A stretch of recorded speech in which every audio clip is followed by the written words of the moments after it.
내 무덤 앞에 서지 마세요. 그리고 풀도 깎지 마세요. 나는 그곳에 없답니다. 나는 그곳에 잠들어 있지 않아요. 나는 불어대는 천개의 바람입니다. 나는 흰 눈 위에 다이아몬드의 반짝임입니다. 나는 무덤 앞에 빛나는 부드러운 별빛입니다. 내 무덤 앞에 서지 마세요.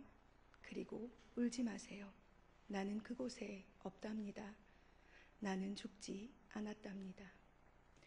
5년 전 오늘은 세월호 사건이 일어난 날입니다. 많은 사람들이 사랑하는 이를 잃은 상실감에 괴로워했고 우리도 여전히 그들을 기억하며 그들을 애도하고 있습니다.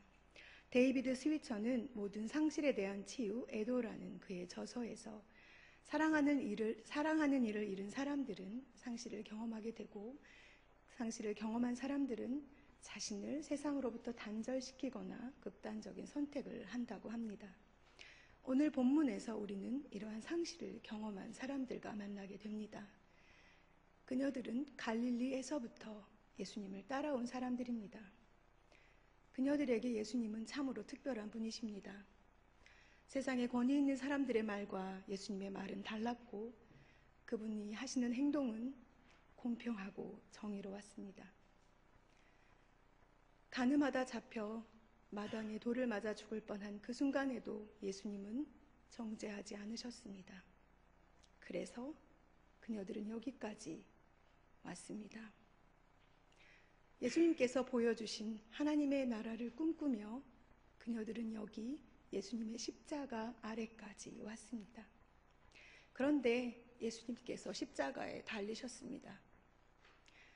상하고 찢기신 그분의 몸이 남자들에 의해 내려지고 요셉이 준비한 세마포에 그분의 몸이 쌓인 후에 무덤에 안치되어지는 것을 바라보며 그녀들은 두렵고 떨리며 고통스러운 마음으로 돌아가야만 했습니다.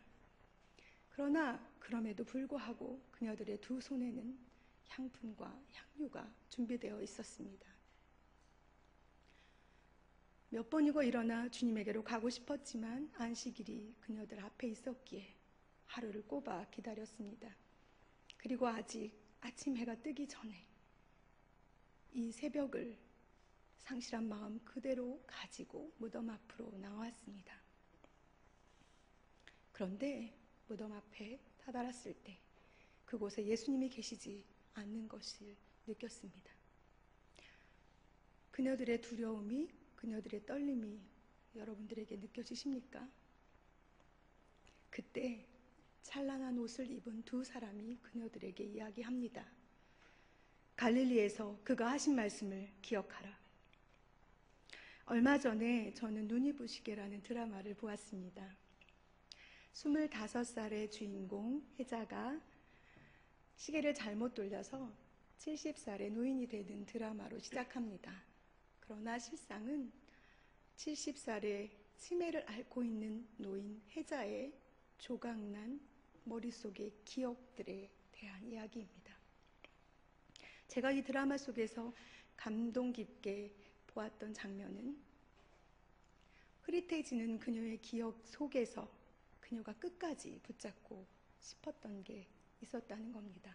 그것은 사랑하는 남편, 첫 아들, 그리고 그들과 함께 했던 추억들. 기억하다라는 단어를 한글 사전에서 찾아보면 머릿속에 새겨두어 보존하거나 되살려 생각해내다 혹은 버릇이 되어 익숙해지다라는 뜻이 있습니다. 즉 반복해서 그것을 듣고 내 마음에, 내 몸에 익숙해진 것을 내 기억 저장소에 깊이 넣어두었다가 꼭 필요할 때 꺼내어서 생각해내는 것을 말합니다. 빈 무덤 안에 있었던 이 여인들이 기억해내야 할 말은 무엇이었을까요? 그것은 오늘 본문 7절에 인자가 죄인의 손에 넘겨져 십자가에 못 박히고 제3일에 다시 살아나야 하리라. 예수님의 말씀입니다. 본문에서 우리는 같은 상실을 경험하지만 다른 선택을 한 무리들을 만납니다. 그들은 제자들입니다. 그들은 두려움과 고통으로 흩어졌고 숨었으며 새벽 무덤에 새벽 무덤에서 일어난 일들을 여인들이 이야기했을 때 허탄한 듯 듣고 믿지 않았습니다.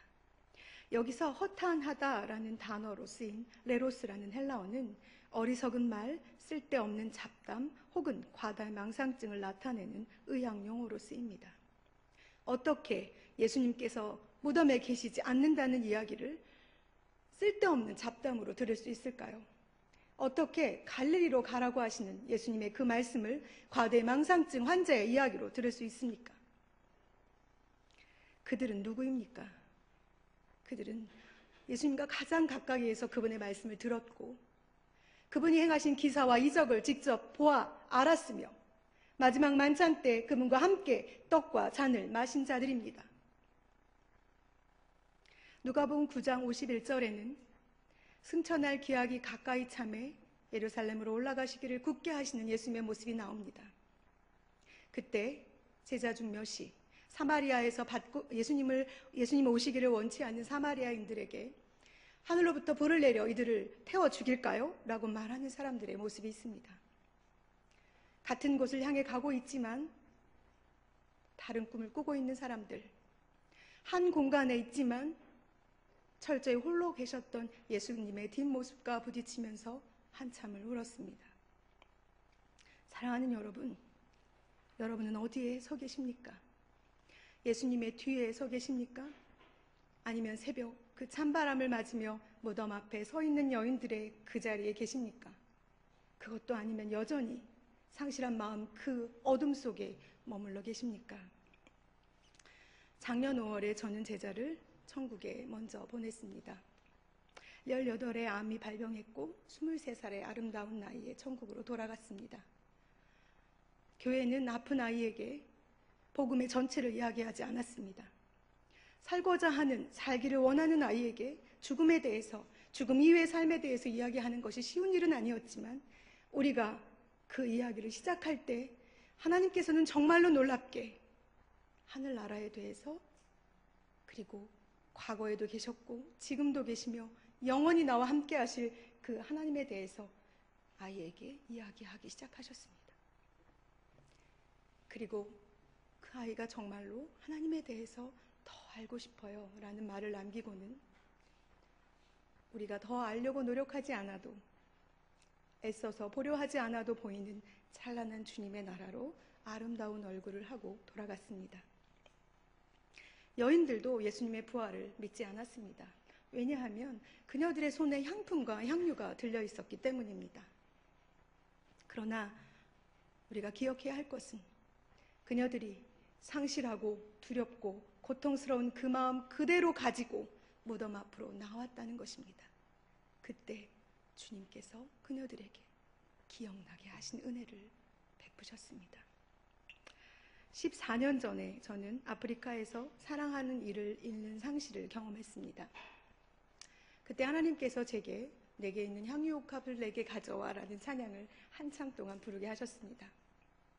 그리고는 그가 너에게 얼마나 소중한지 내가 알지만 이제 내가 그를 받기를 원한다라는 말씀을 하셨습니다. 그리고 나사로의 무덤 앞에 선 마르다에게 하신 말씀을 저에게 하셨습니다.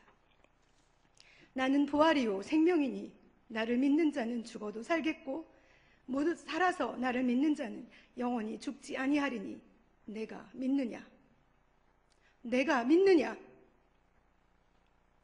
여러분 부활을 믿으십니까? 네, 저도 믿습니다. 그러나 부활은 우리의 입술을 넘어서 우리의 기억을 넘어서 우리의 믿음을 넘어서 우리의 실제가 되어야 합니다. 그 부활이 우리의 실제가 되어야만 저 상실한 사람들 가운데 우리가 외칠 한마디가 되는 것입니다. 초대교회 공동체의 카타콤에는 십자가가 없다고 합니다. 스스로 믿음을 지키기 위해 예수 그리스도의 고난에 참여한 자들에게 오직 부활한 주님만이 있었습니다. 부활을 경험한 여인들에게 예수님은 마태 기자의 입술을 통해서 갈릴리로 내려가라고 말씀하셨습니다. 저는 이 말씀을 읽으면서 가슴이 너무나 설레었습니다. 우리는 모두 갈릴리로부터 예수님에게로부터 나온 자들입니다. 우리는 모두 세상으로부터 예수님 앞에 이 십자가 앞에 선 자들입니다. 그러니 우리가 눈이 부시게 찬란한 주님의 그 부활을 내 실존으로 받아들이지 않는다면 우리는 다시 돌아갈 그 갈릴리에서 무엇을 말할 수 있겠습니까? 예수님은 어둠과 죄악과 사망에 머물러 계실 수 없습니다. 예수님은 무덤에 머물러 계실 수 있는 분이 아니십니다. 예수님은 부활하셔서 우리의 첫 열마가 되셨고 우리에게 찬란한 그 부활을 증거하도록 세상에 보내시는 분이십니다. 그러니 여러분이 서 있는 그 자리에서 행여 주님이 보이지 않으십니까? 여러분이 달려가고 계시는 그 자리에서 깊은 상실을 경험하셨습니까? 믿음의 용기를 내셔서 예수님의 빈 무덤 앞으로 나오시기 바랍니다. 그때 기억나게 하시는 하나님의 은혜가 여러분을 기억나게 하실 것이고 그 사랑으로 말미암아 여러분을 다시 갈릴리로 보내시는 주님의 음성 앞에 서게 하실 것입니다.